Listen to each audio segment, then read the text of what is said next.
Ce qu'on entend de plus en plus aujourd'hui, ce sont ce genre d'interrogations, ce genre de questionnements. Tu habites où? Tu gagnes combien? Tu habites en appartement ou en maison? Tu voyages où? Quel est ton salaire? Tu es marié avec qui? Qui sont tes enfants? Tu as combien d'enfants? Quel âge as-tu? Quelle profession fais-tu? Et j'en passe. Tout simplement parce que nous sommes trop habitués à la curiosité déplacée, la curiosité malsaine, la curiosité voire vicieuse. À tel point que si aujourd'hui vous allez sur les réseaux sociaux et vous tapez le nom d'une célébrité ou d'une personnalité publique sur n'importe quel moteur de recherche, ce qui suivra le nom de cette célébrité ou de ce personnage public sont les termes suivants: ses enfants, son épouse, sa femme, son salaire. Pourquoi? Tout le monde cherche à savoir tout sur tout le monde. Et si on se mêlait un peu de nos affaires? Et si on se préoccupait un peu de ce qui nous concerne le plus? Et si on se consacrait à se concentrer sur les priorités? Et si on méditait le hadith du prophète alayhi salatu wassalam lorsqu'il dit min husni islam il mar'i tarkuhu ma la ya'ni, ce qui fait partie du bel islam de la personne, de la bonne pratique religieuse, c'est le fait de délaisser ce qui ne te regarde pas. Mais malheureusement aujourd'hui on veut savoir tout sur tout le monde et on s'occupe de la vie privée des gens, ce qui est un comportement malsain voire vicieux, et c'est ce à quoi a mis en garde le prophète sallallahu alayhi wa sallam à maintes reprises, comme on va le voir bi'idhnillahi azza wa jal wa billahi tawfiq. Mes honorables frères et sœurs, sachez qu'il existe deux types de curiosité. C'est ce que nous a enseigné notre noble religion et c'est sur quoi vont se retrouver quelque part et seront d'accord toutes et tous, croyants ou non croyants. Il y a la curiosité bénéfique, la curiosité positive, la curiosité qui nous est à toutes et tous demandé de faire, de s'imprégner, dont on doit s'imprégner et vivre avec. Cette bonne curiosité, c'est celle qui nous pousse à la réflexion, à la recherche intellectuelle, à ce qui va être profitable pour ta vie d'ici-bas, ta vie professionnelle, mais aussi pour ton au-delà, pour ta spiritualité. Tu recherches des choses, tu t'informes, on te donne une information concernant la nature, tu vas pousser les recherches. Tu vois le soleil, tu vois les montagnes, tu ne te contentes pas de contempler la création divine, mais tu essayes de voir ce qu'ont dit les scientifiques concernant le soleil, son épaisseur, ce que renferme sa composition, si le soleil serait plus proche de la terre, s'il serait plus éloigné. Tu médites à travers les recherches, à travers la curiosité positive qui te pousse à avoir une réflexion intellectuelle poussée, et c'est ce qui va conclure, ou c'est ce qui va te pousser à conclure à travers la parole divine où Allah Jalla wa Ala dit Rabbana ma khalaqta hadha batilan subhanaka faqina adhaban nar. Ya Allah, tu n'as pas créé cela en vain, gloire à toi, préserve-nous du châtiment de l'enfer. Cette curiosité qui va te permettre d'accéder à certains emplois, d'exceller dans les études, de réviser pour tes examens, d'élargir ta culture générale, tout ce qui t'est profitable pour ta vie d'ici-bas et ton au-delà. Sois curieux. La porte est ouverte. Aucun problème. Et cela est conforme aussi à la parole du prophète sallallahu alayhi wa sallam lorsqu'il dit Ihris ala ma yanfa'uk. Cherche ce qui t'est profitable. Bouge-toi. Ne te contente pas du minimum. Non, lis, renseigne-toi, informe-toi, sois curieux. Sur cela, on est d'accord. Aucun souci. Maintenant, nous, ici, le sujet qui nous importe particulièrement, c'est cette curiosité déplacée, malsaine, pervers quelquefois, vicieuse d'autres fois. C'est cette curiosité qui te pousse à l'ingérence, à rentrer dans la vie privée des gens. Et cette curiosité est néfaste. Pourquoi? Parce que cette curiosité va provoquer de la jalousie, de la haine. Et quelquefois même, au-delà de la perte de temps, bien sûr, parce qu'on a déjà beaucoup à faire avec nous, alors si on s'occupe de la vie des gens, on est trop curieux, on s'en sort plus. Mais surtout aussi, ce qui va provoquer l'éloignement, ton éloignement d'Allah subhanahu wa ta'ala, de ton Seigneur.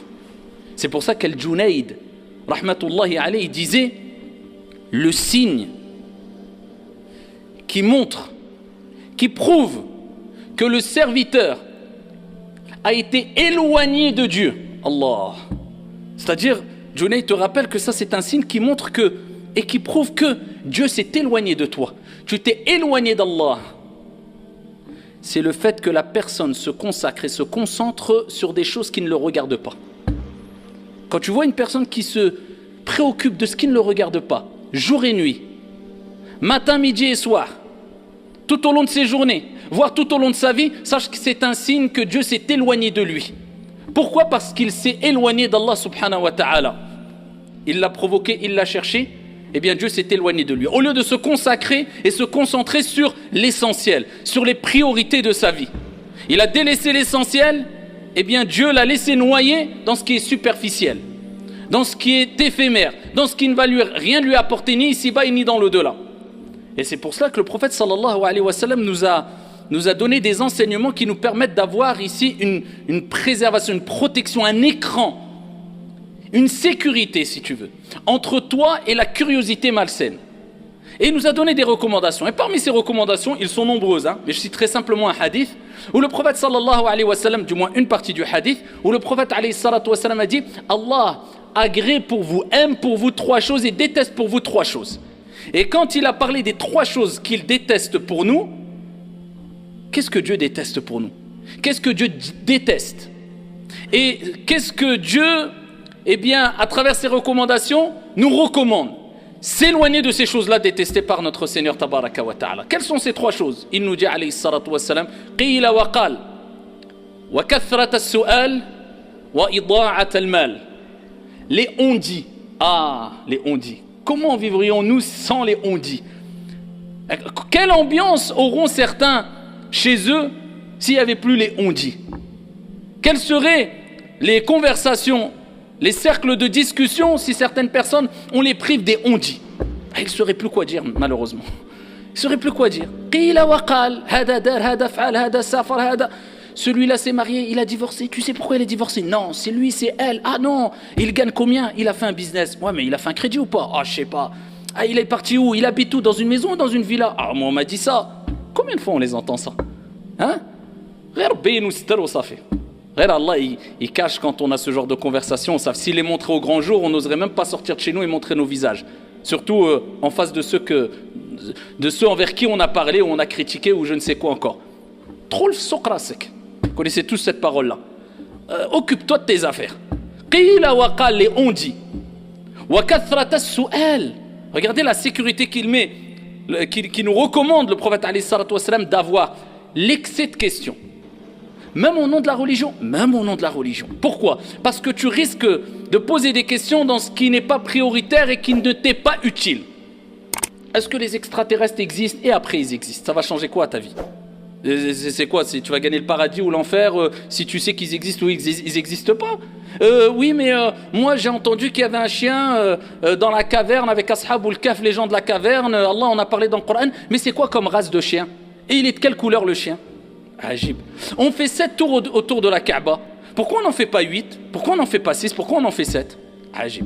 On fait 2 rak'at as-subh. Mais pourquoi on ne fait pas 2 rak'at al-dhuhr? Pourquoi on n'en fait pas 5 al-dhuhr? Pourquoi on fait al-maghrib 3 alors que toutes les autres prières c'est 2 ou 4? C'est quoi ces questions-là? Ça va t'apporter quoi? Dieu nous a dévoilé certaines choses concernant les sagesses que renferment les actes d'adoration et d'autres il ne nous les a pas dévoilées. Nous, ce qui nous est demandé, sami'na wa ata'na, on a entendu, on a obéi. Allah a dit, khlas, le prophète sallallahu alayhi wa sallam nous a recommandé une chose, on a l'explication, tant mieux, on a les sagesses qui ont été divulguées, tant mieux, on ne les a pas, on sait qu'Allah c'est Al-Hakim et Al-Hakim. Al-Hakim, le sage par excellence, et Al-Hakim, le juge par excellence, et sa justice, et ce qu'il a décrété n'est que sagesse. Point. Wa qudiya al-amr. On n'a pas allé plus loin. Pourquoi? Parce que c'est des questions qui ne vont rien changer dans ta vie spirituelle, dans ta vie professionnelle. Ça ne va pas faire augmenter ta foi si tu sais que le chien était roux ou blanc ou noir. Ça va changer quoi? Donc, toujours, avant de te poser une question, demande-toi, pose-toi la question d'abord. Est-ce que cette question est vraiment utile? Et est-ce que même si j'ai la réponse, cela me sera utile, oui ou non? Donc, avant de poser une question, on se pose la question. Est-ce utile ou pas de poser cette question? Et ça, c'est très important de le comprendre. Comme ça, ça nous évite de tomber dans ce que Dieu déteste, à savoir Wa kathrata as-su'al, l'excès de questions dans ce qui ne t'est pas profitable. Je dis bien dans ce qui ne t'est pas profitable, tant au niveau de la vie d'ici-bas que dans l'au-delà. Et ça, c'est une porte fermée à quoi? La curiosité déplacée. La curiosité qui ne t'est pas profitable. Tu poses des questions, sois curieux, c'est bien, mais dans ce qui va t'être profitable. Ce qui ne t'est pas profitable, abstiens-toi. Wa ida'at al-mal, et le gaspillage d'argent. Et c'est ce qu'ont compris les grands savants, al-ulama, qui ont éduqué leurs élèves. On prend l'exemple de l'imam Malik rahmatullahi alayh. Une fois, une personne l'a interrogé. Il a l'imam Malik rahmatullahi alayh an umurihi, sur son âge. Alors je ne dis pas, attention, que c'est un texte qui rappelle que demander l'âge d'une personne c'est haram, c'est interdit. Non, mais l'imam Malik rahmatullahi alayh, il éduque ses élèves. Et il nous rappelle qu'il y a des questions qui peuvent être gênantes pour certaines personnes, donc déplacées, donc inutiles. Et ici, une personne lui a posé la question sur son âge. Quel âge as-tu? Je lui ai dit, aqbil ala sha'nik. En d'autres termes, mêle-toi de tes affaires. En d'autres termes, et en étant poli, mêle-toi de tes affaires. J'ai quel âge? Ça va changer quoi, j'ai quel âge? Il y a des gens, ils sont gênés, ici, ils sont gênés de dire leur âge. Soit parce qu'ils sont trop jeunes, soit parce qu'ils sont trop âgés. Mouhim. Ça, on parle juste de l'âge. Que dire de ceux qui cherchent à se renseigner dans la vie privée de tel et un tel, dans des détails qui les dépassent et qui sont... Un jour, Daoud al-Ta'i, rahmatullahi alayh, parmi les pieux qui nous ont précédés, une personne est rentrée chez lui. Regardez, eh bien ça peut-être ça nous fera un peu rire. Mais si on compare avec les réflexions et les questions et la curiosité qu'on a aujourd'hui, hadith wa la haraj. Il rentre chez lui et il lui dit, il regarde le mur, le plafond, et il lui rappelle qu'il y a des fissures, qu'il y a une dégradation au niveau du plafond. Il dit, oh fils de mon frère, regarde ce qu'il y a sur le plafond. Il regarde, il dit, ah le plafond, il regarde. Il dit, Wallahi, ça fait 20 ans que j'habite ici, j'ai jamais regardé le plafond, et toi tu me poses la question sur mon plafond. 20 ans, j'habite ici, j'ai pas regardé le plafond. Toi, à peine tu rentres chez moi, tu regardes le plafond, tiens, ton plafond il est fissuré. Trop le souk sec. Je deck dans le plafond. T'étais chez moi. Qu'est-ce que tu regardes le plafond, il est fissuré ou il est pas fissuré?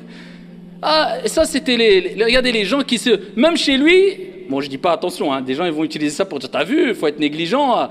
Arrête de me rendre fou, change ça ou change la tapisserie. Regarde lui, 20 ans le plafond. C'est pas cela, mais pour dire une leçon. Moi j'ai pas fait attention. Toi, tu rentres, tu fais attention, en 2 secondes, moi, 20 ans, c'est chez moi, j'ai pas fait attention. Et vous savez que la curiosité aujourd'hui, c'est tellement apprécié. Je ne parle pas de la bonne curiosité positive qui nous pousse à la recherche, à l'information utile, bénéfique, etc. Non, la curiosité malsaine, la curiosité déplacée, la curiosité qui pousse à rentrer dans l'ingérence, dans la vie privée des gens, est tellement appréciée dans nos sociétés d'aujourd'hui qu'on met même en place des émissions qui font un carton. Et l'émission, elle peut reposer sur quelquefois juste une personne, un couple, qui se filme dans leur vie au quotidien. Il change les couches de son enfant ou elle change les couches de son enfant, ils vont faire les courses, ils montent dans la voiture, ils vont mettre de l'essence, ils vont au parc de jeux, ils rentrent chez eux. Rien d'exceptionnel. Mais tellement que les gens sont curieux et veulent connaître tout et savoir tout sur la vie privée des gens que ça fait un carton. Tu regardes l'émission du début à la fin, tu essayes de comprendre qu'est-ce qui est utile en fait, pour toi comme pour eux. Qu'est-ce qu'il y a d'extraordinaire? Qu'est-ce qui sort du normal? Rien du tout, simplement le fait de voir des gens se filmer leur vie quotidienne, que toi-même tu vis, ça plaît. Est-ce qu'on n'a pas quelque part un problème? Peut-être même psychologique quelquefois. Est-ce qu'on n'a pas un mal-être qui nous pousse à avoir cette envie de savoir tout sur tout le monde, sur la vie privée des gens, on a un problème peut-être. C'est parce qu'on a oublié qu'il faut se concentrer sur soi-même. On s'est oublié et on s'est concentré plus sur la vie des gens et d'autrui. On a tellement été curieux qu'on a oublié la curiosité vis-à-vis de nos propres personnes afin de scruter nos erreurs, nos défauts, nos manquements, comment évoluer professionnellement, intellectuellement, spirituellement. On s'est préoccupé des gens, on s'est oublié nous-mêmes. Et c'est pour ça qu'il faut prendre conscience aussi, je terminerai avec ça, que c'est un mal profond. Attention, quand on parle de ce sujet de la curiosité qui est peut-être pas assez, wallahu alam, peut-être pas assez traité, il faut comprendre que c'est un sujet très profond qui permet la réforme. C'est pas simplement un sujet qui, bon, voilà, c'est un sujet comme les... Non, ceux qui veulent se réformer en profondeur, réformer leur âme, ici, du mal vers le bien ou du bien vers l'excellence, eh bien, il faut traiter les sujets dans leur profondeur. Et parmi les sujets qu'il faut traiter, c'est la curiosité. Parce que la curiosité, c'est quelque chose de subtil, caché quelquefois, vicieux, eh bien, qui provoque de grands maux. L'éloignement de Dieu, comme on avait dit, la perte de temps, etc. Mais aussi, Ibn al-Qayyim, rahmatullahi alayhi, regardez ce qu'il nous dit, écoutez ce qu'il nous dit. Il nous dit que, ici, une des causes de la plupart des actes de désobéissance, c'est la curiosité liée au regard et à la parole. Et ce sont deux voies très vastes par lesquelles entre Shaitan. Ce sont deux voies très vastes, à savoir la curiosité à travers le regard. Je regarde ce qui ne me regarde pas, je regarde par curiosité la vie privée des gens, je regarde des choses qui ne me sont pas profitables. C'est de la curiosité malsaine. Regardez le haram, etc. C'est de la mauvaise curiosité qui provoque l'éloignement de Dieu, qui provoque la perte de temps, qui provoque la jalousie, qui provoque quelquefois la haine, qui provoque le mal, qui provoque la désobéissance. C'est pour ça que Ibn al-Qayyim, il dit c'est deux voies très vastes par lesquelles entre Shaitan, la curiosité liée au regard et la curiosité liée à la parole. À travers nos paroles, qu'a fait un tel, qu'est-ce qu'a dit un tel, etc. Parce que ça ouvre la porte à tous les actes de désobéissance possibles et imaginables dans certains cas. Et particulièrement les grands péchés, la calomnie, la médisance, la jalousie, accompagnée de haine, tous ces grands péchés, eh bien, ont été provoqués par quoi? Par cette voie qui est large et par laquelle est rentré Shaitan, à savoir cette deuxième voie, al-fudul, la curiosité liée à quoi? À la parole. Donc, soyons curieux positivement et éloignons-nous de la curiosité malsaine et déplacée et occupons-nous des priorités et de ce qui va nous être profitable ici-bas et dans le delà, incha'Allah.